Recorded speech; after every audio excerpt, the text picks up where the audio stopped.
জাতীয় টেনিস কমপ্লেক্সে বিজয় দিবস টেনিস প্রতিযোগিতা 2024-এর ফাইনাল খেলা ও পুরস্কার বিতরণী অনুষ্ঠিত হয়েছে।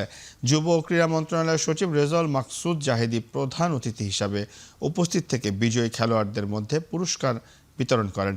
পুরুষ এককে আর্মি অফিসার্স ক্লাবের জারিফ আবরার এবং দ্বৈত রাউন্ডে আমেরিকান ক্লাবের রুস্তম আলী ও মিলন হোসেন জুটি চ্যাম্পিয়ন হয়। এছাড়া মহিলা এককে বিকেএসপির হালিমা জাহান ও দ্বৈতে ঝালকাঠি টেনিস ক্লাবের সুস্মিতা সেন ও সুমাইয়া আক্তার ট্রফি তুলেছেন। এদিকে অনূর্ধ্ব 14-18-তে বিজয়ী হন কাব্য গায়েন ও হালিমা জাহান।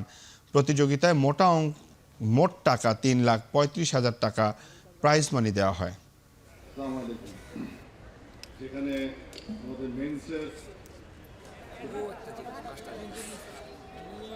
তাকে আমরা আমন্ত্রণ জানাচ্ছি স্টেজে তার ক্রেস্ট সকলের কাছ থেকে করতালি আশা করছি।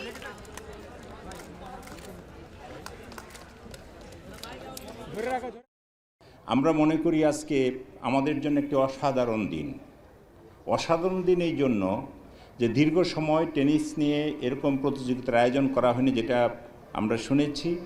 আজকে এই পুরস্কার বিতরণের মাধ্যমে এই অসাধারণ একটি আয়োজন আজকে সম্পন্ন হচ্ছে। খেলাধুলার ক্ষেত্রে তরুণদের সক্রিয় অংশগ্রহণ বৃদ্ধি করার জন্য এই কম্পিটিশানগুলো আমাদের প্রভূত ভূমিকা রাখছে। আমি আশা করব আজকে নতুন এখানে যে চেয়ারম্যান সাহেব এবং নতুন কমিটি, তাদের সক্রিয় ভূমিকায় আমাদের এই তরুণদের মাঝ থেকে যেন এই কম্পিটিশানটা অব্যাহত থাকবে।